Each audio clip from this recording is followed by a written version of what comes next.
aurat ketika sholat di masjid.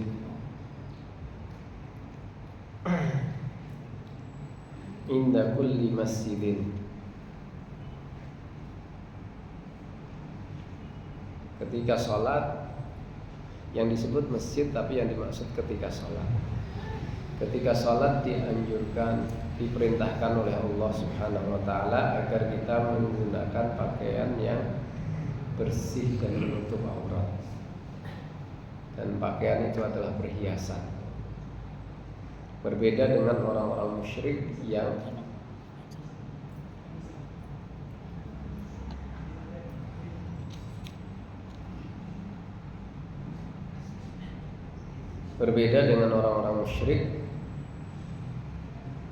yang mereka itu beribadah tanpa memakai pakaian yang menutup aurat.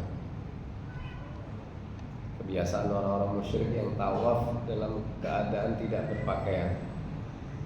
Juga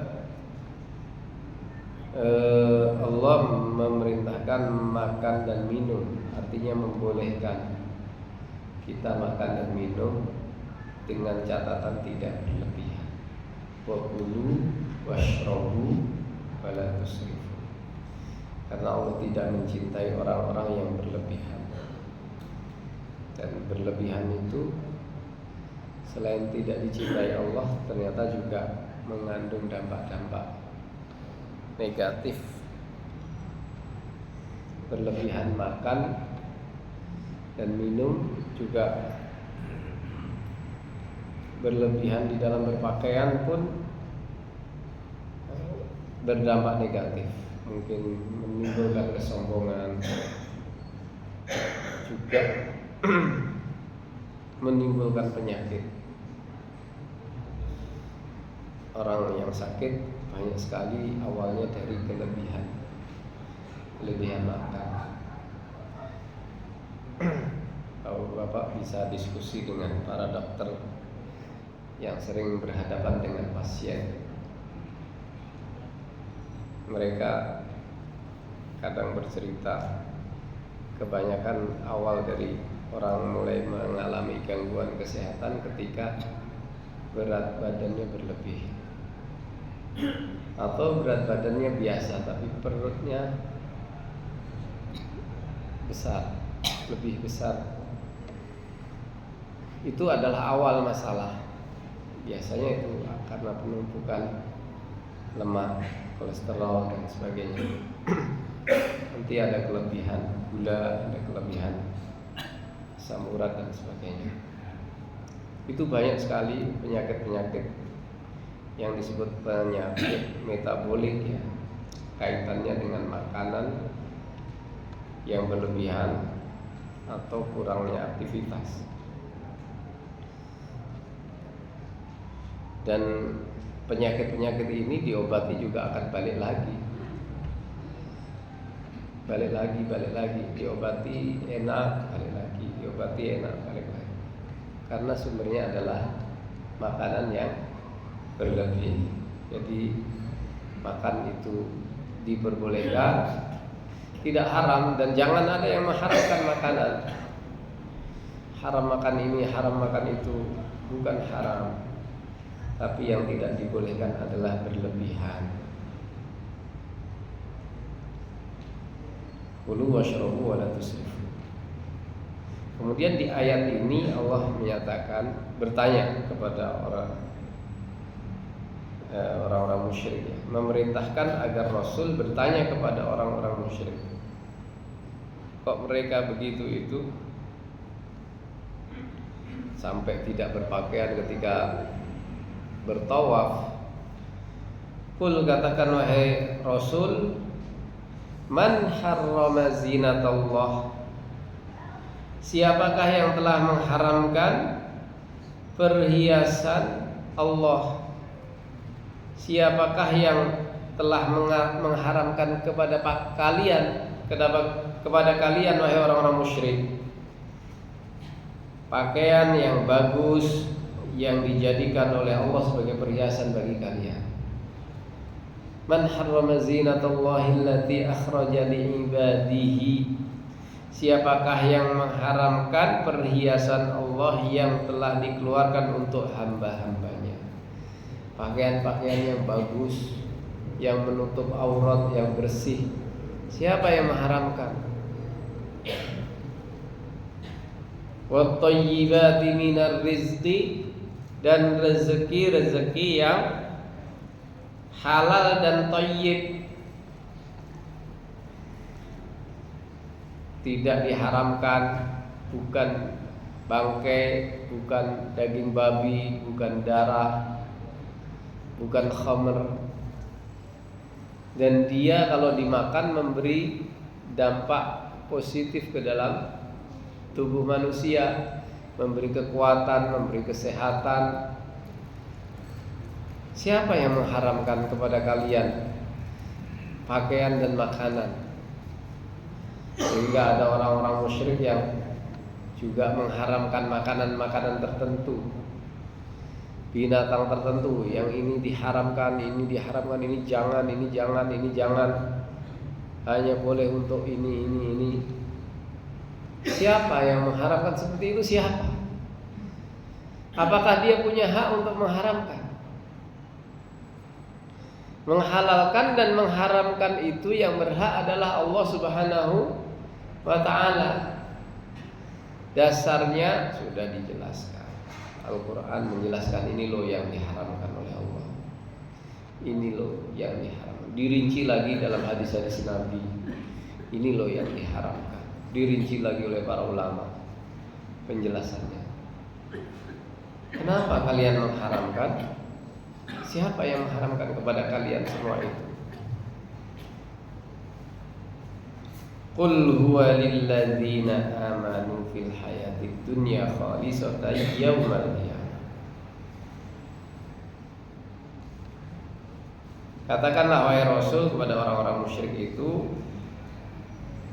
sesungguhnya pakaian dan makanan-makanan serta minuman-minuman yang baik dan halal itu dihalalkan oleh Allah bagi orang-orang yang beriman di kehidupan dunia. Orang-orang yang beriman tidak diharamkan untuk memakai pakaian-pakaian yang baik, yang menutup aurat, yang bersih. Juga tidak diharamkan makan dan minum minuman yang baik dan yang halal. Sebagian orang mengharamkan daging, ada yang mengharamkan makanan-makanan tertentu, ada yang mengharamkan binatang tertentu yang tidak ada sandarannya di dalam syariat Allah Subhanahu wa ta'ala. Orang-orang yang beriman dihalalkan untuk makan dan minum, berpakaian sebagaimana yang dihalalkan oleh Allah Subhanahu wa ta'ala.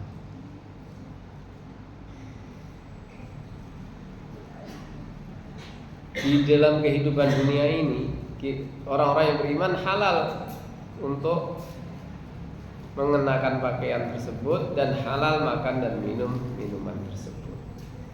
Adapun di akhirat nanti, orang-orang yang beriman khalisatan yaumal qiyamah.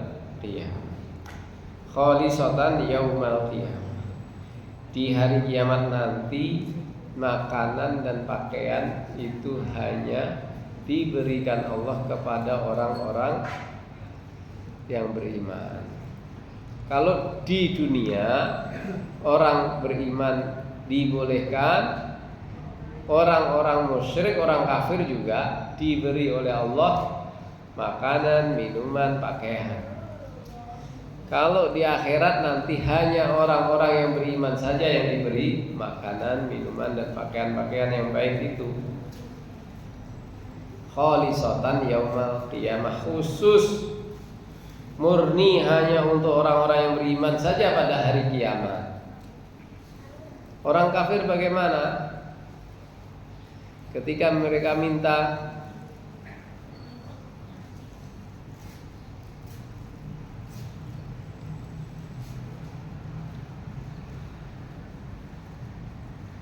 kepada penduduk surga ya, orang-orang penduduk neraka meminta kepada penduduk surga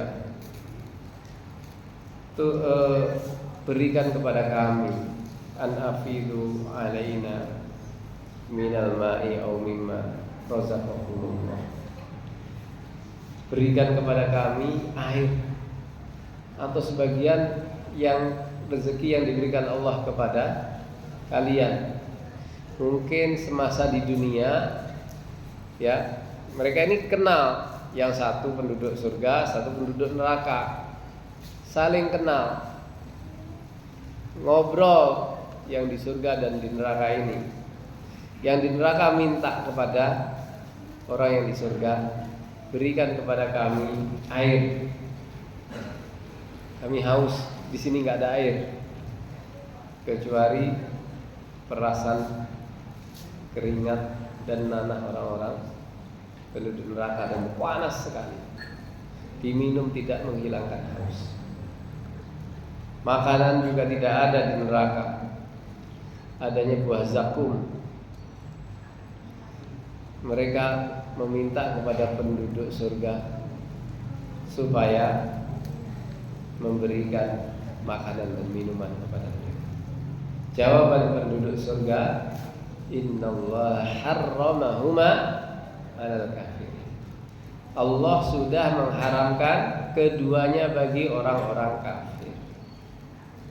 Jadi tidak ada yang bisa menolong penduduk surga ketika itu, tidak bisa memberi.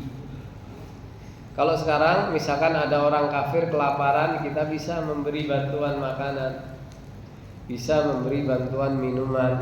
Orang kafir nggak punya pakaian, bisa kita beri pakaian. Apalagi yang kafir itu mungkin ada yang masih kerabat tapi dia tidak beriman, bisa saja kita memberi itu. Tapi kalau di neraka, di hari kiamat, ketika orang sudah ada di surga dan di neraka, Allah mengharamkan makanan dan minuman itu bagi orang-orang kafir. Khalisatan yaumal qiyamah. Jadi hanya murni untuk orang-orang yang beriman di hari kiamat. Kalau di dunia bisa untuk orang yang beriman dan untuk orang-orang kafir. Kadzalika nufassilul ayati liqaumin ya'lamun. Demikianlah kami menjelaskan ayat-ayat bagi orang-orang yang mengetahui penjelasan. Mereka bisa memahami penjelasan dari Allah Subhanahu wa taala. Seperti itulah Allah membuat ketetapan, maka tidak heran di dunia orang kafir juga menikmati makanan-makanan dan minuman-minuman yang diberikan oleh Allah Subhanahu wa taala sebagai rezeki. Bisa jadi yang diberikan kepada mereka malah lebih banyak, melimpah. Kadang-kadang, seringkali Qarun dengan kedurhakaannya diberi harta yang melimpah. Fir'aun dengan kedurhakaannya, dengan kekafirannya diberi kerajaan dan kekuasaan. Namrud juga begitu. Banyak orang-orang kafir yang seperti mereka.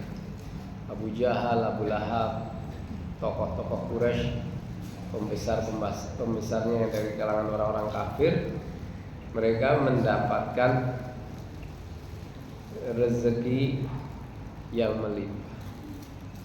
Orang-orang yang beriman juga tidak diharamkan untuk itu.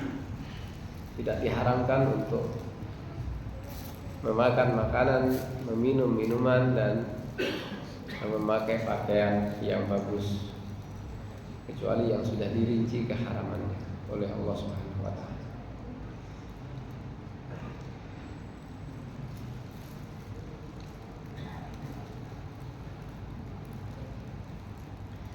Qul, katakanlah wahai Rasul, katakanlah inna ma harrama rabbiyal fawahish. Allah Tuhanku hanyalah mengharamkan al-fawahish, perbuatan-perbuatan keji dan dosa. perbuatan-perbuatan yang buruk. Katakanlah kepada orang-orang musyrik itu, wahai Rasul, yang diharamkan oleh Allah itu perbuatan-perbuatan buruk, perbuatan-perbuatan jahat, perbuatan-perbuatan dosa, perbuatan-perbuatan keji.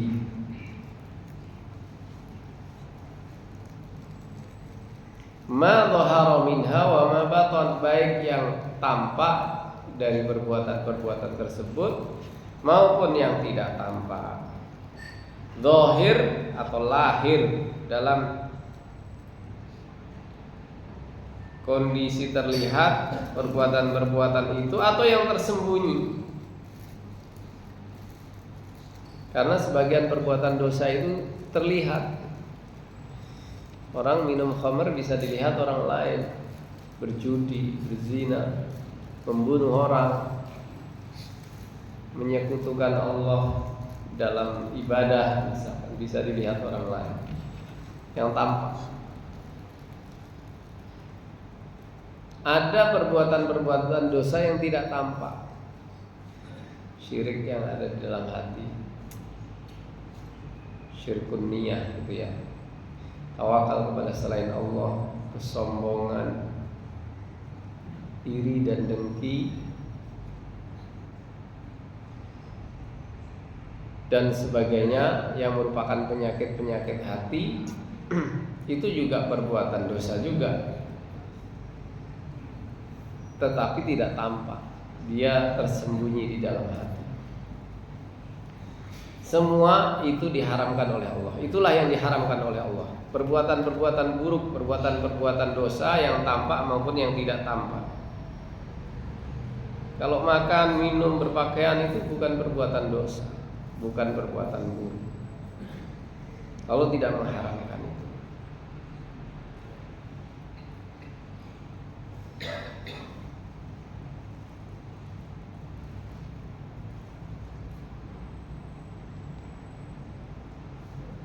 Wal isma, dan ism adalah dosa secara keseluruhan. Secara umum dosa itu, hal-hal maksiat-maksiat itu seluruhnya diharamkan oleh Allah Subhanahu wa taala. Kemudian disebut lagi di sini adalah wal baghya bi ghairil haqqi, dan perbuatan zalim yang melampaui hak. Yang di antara dosa yang sangat berat adalah menzalimi hak orang lain, menzalimi orang lain. Zalim kaitannya dengan apa? Bisa terkait dengan hartanya, mengambil harta orang lain secara tidak hak, menipu dan sebagainya. Kemudian bisa terkait dengan kehormatannya, menggunjing, menghina dengan umpatan-umpatan, kata-kata yang merendahkan. Itu juga menzalimi orang lain. Atau terkait dengan fisiknya, menyakiti, melukai, membunuh. Nah, itu perbuatan-perbuatan zalim yang bighairil haq, artinya mengambil harta orang lain itu ada cara yang hak, misalnya dengan jual beli,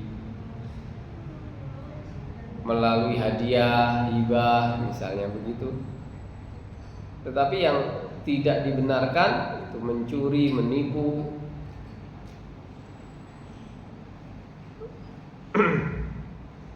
kemudian menyakiti orang lain juga, atau membunuh itu bisa dibenarkan kalau misalkan dalam bentuk qisas.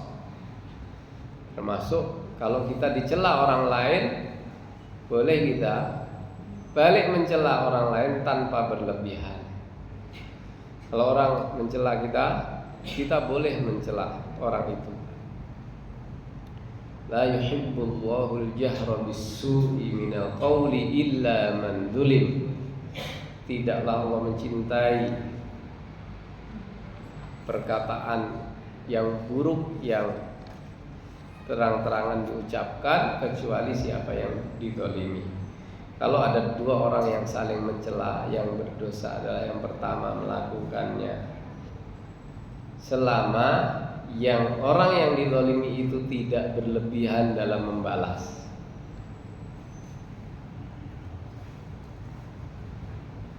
Misalnya ada orang bilang kamu jelek, kamu juga, kamu begini, kamu juga. Tapi ada juga yang dicela kemudian membalasnya berlipat-lipat. Kamu jelek, kamu begini. Nah, itu berlebihan. Selama tidak berlebihan membalas ucapan jelek itu dibolehkan. Illa man zulim. Wa kana Allah sami'an alima in tubdu khairan aw tukhfuhu aw ta'fu an su'in fa inna Allah kana 'afuwan ghafura. Tetapi tentu memaafkan lebih dicintai oleh Allah Subhanahu wa taala daripada membalas. Kalau membalas dibolehkan. Di sini dikatakan al-baghyu bi ghairil haq. Mendolimi orang, berbuat dolim kepada orang lain tanpa hak.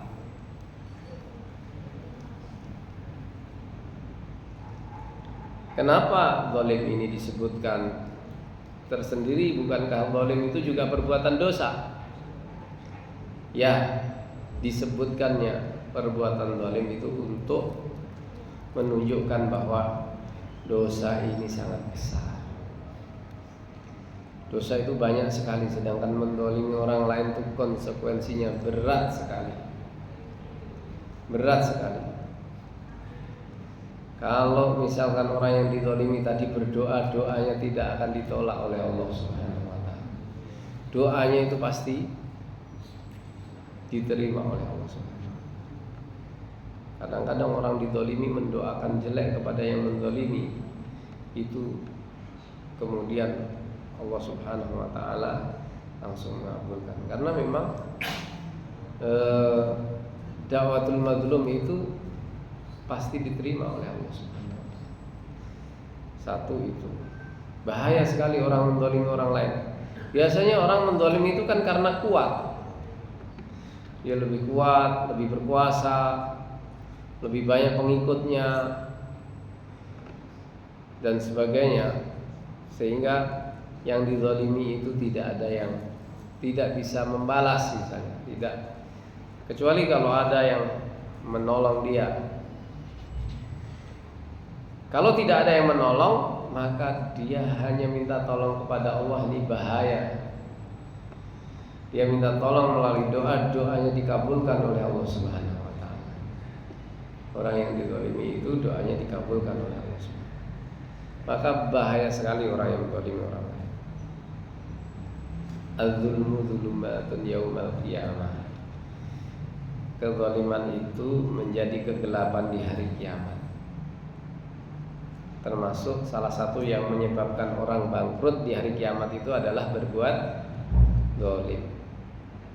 Dia sudah sholat, sudah puasa, sudah sedekah, sudah haji, sudah macam-macam perbuatan baik dia lakukan, tapi dia suka mencela ini, mencela itu, mendolimi ini, mendolimi itu. Akhirnya setiap kezalimannya tadi dibayar dengan amal kebajikan. Pahala salatmu berikan kepada orang yang kamu zalimi. Pahala sedekahmu, pahala zakatmu, pahala puasamu, pahala haji umrohmu, pahala semua perbuatan baik yang kamu lakukan, berikan kepada orang yang dizalimi. Kalau yang dizalimi banyak sekali, bisa habis itu kebaikannya. Maka itulah disebut orang yang muflis, yang bangkrut pada hari kiamat. Termasuk mengambil harta ini, harta itu, berhutang tidak membayar misalnya. nanti dibayarnya di akhirat. Begitu. Kalau pahalanya sudah habis, sementara kezalimannya masih belum habis, dibayar belum lunas, maka dosa orang yang dizalimi diberikan kepada si pelaku kezaliman. Di sini bahaya. Makanya di sini secara khusus Allah menyebutkan wal baghya bi ghairil haqqi, berbuat zalim terhadap orang lain,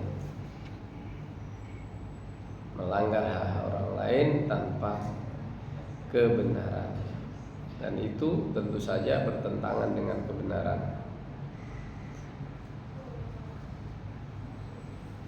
Wa an tusyriku billahi ma lam yunazzil bihi sultan. Dan Allah juga mengharamkan jika kalian menyekutukan Allah dengan apa yang Allah tidak turunkan alasan bagi kalian mengenainya.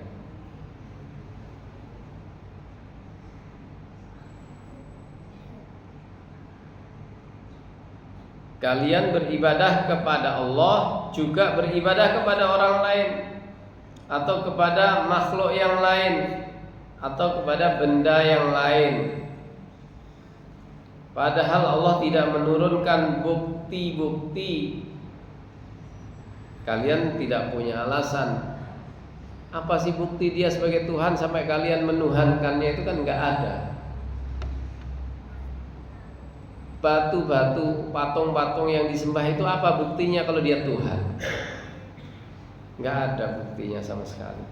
Tidak ada bukti, juga tidak pernah disebut dalam kitab apapun bahwa dia itu Tuhan.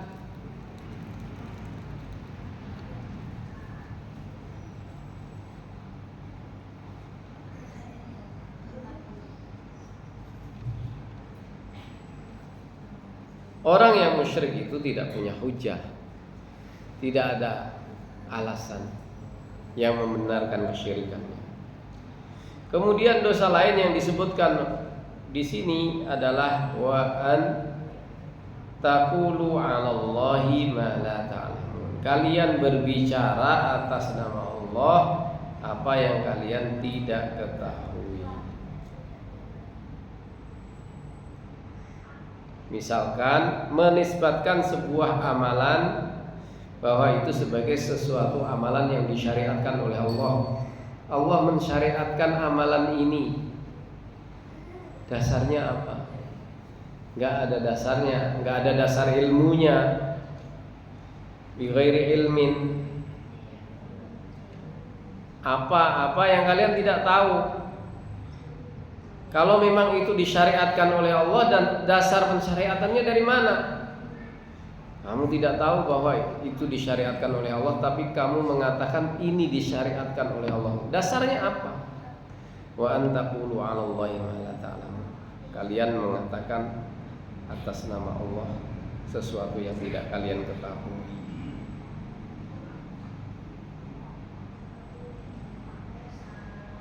Kalian katakan Allah mensyariatkan ini, sengaja untuk kebohongan.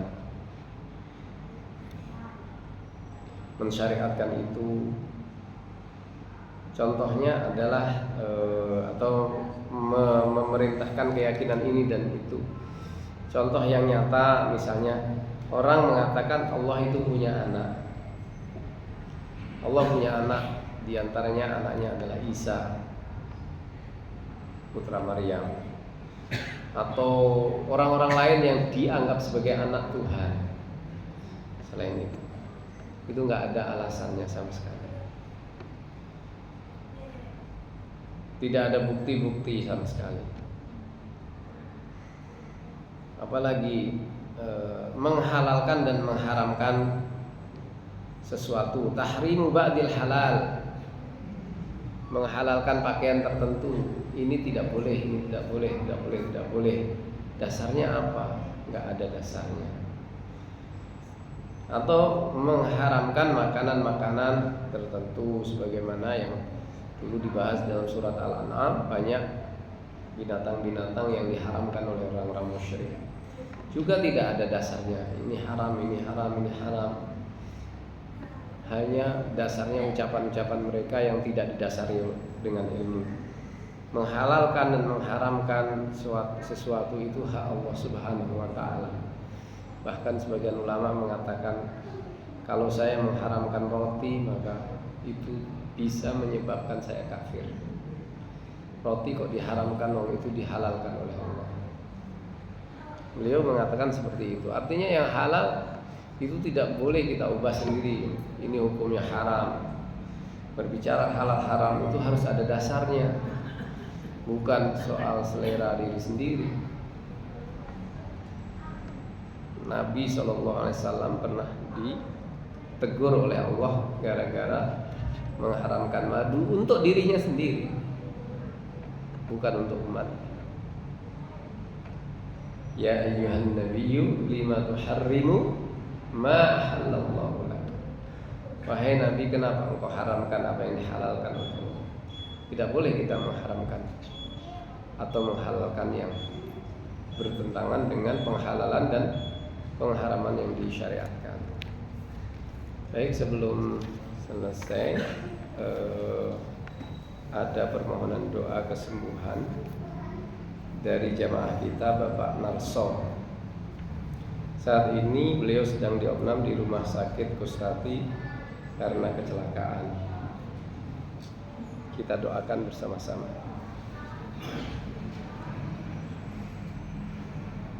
Alhamdulillahilladzi bi ni'matihi tatimmus shalihat.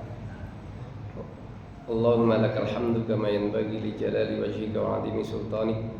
Allahumma salli ala Muhammad wa ala alihi wa ashabihi ajma'in. Allahumma shfi Bapak Narso. Allahumma shfi Bapak Narso. Allahumma shfi Bapak Narso shifaan la yughadiru saqama. Allahumma shfi Bapak Narso shifaan la yughadiru saqama. As'alullahal azim rabbal arsyil azim ay yashfiyahu. Nas'alullahal azim rabbal arsyil azim ay yashfiyah. Nas'alullahal azim rabbal arsyil azim ay yashfiyah. Wa sallallahu ala nabiyyina Muhammad wa ala alihi wa sahbihi wa sallam. Amin ya rabbal alamin. Demikian kita akhiri dengan kafaratul majlis. Subhanakallahumma wa bihamdika asyhadu an la ilaha illa anta astaghfiruka wa atubu ilaik. Assalamualaikum warahmatullahi wabarakatuh.